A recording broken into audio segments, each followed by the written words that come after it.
Philosophie des oiseaux et de la rivière par Sophie-Victoire Trouillet.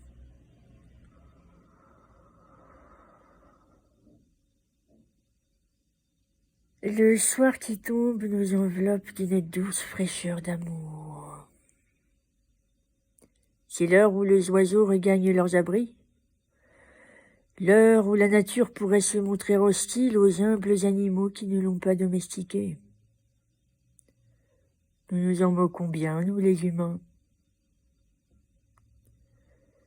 À l'heure où nous mettons la table, les oiseaux dressent le ciel et s'y installent. Les sifflements perçants de plusieurs hirondelles se répondent, se confondent dans un écho magnifique. Ils défilent dans un feu d'artifice de joie et de pensées apaisantes. Les perruches prennent leur envol, font claquer leurs cris.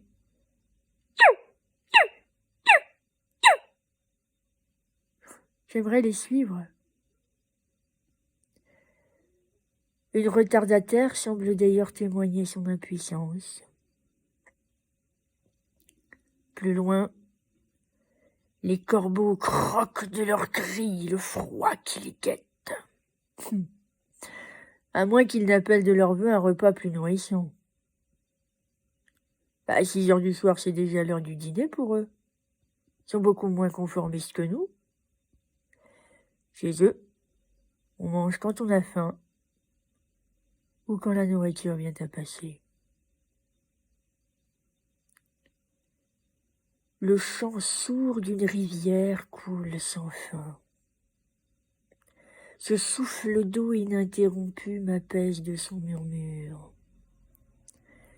éclaire le silence infini de mes réflexions et me laisse imaginer le contact doux et pur des tiges de bambou, de roseaux et de papyrus qui pourraient venir s'y tremper. Un bel endroit pour penser, confier mon corps et mon esprit à son calme et à son oubli. La rivière ne te juge jamais, non, elle t'aide à comprendre. Elle sèche tes chagrins au sourire de son eau, au baiser léger de ses éclaboussures. Elle évacue et oublie ton mal dans les abîmes de son dédale, avec la spontanéité de l'enfant qui y jette un caillou pour s'amuser.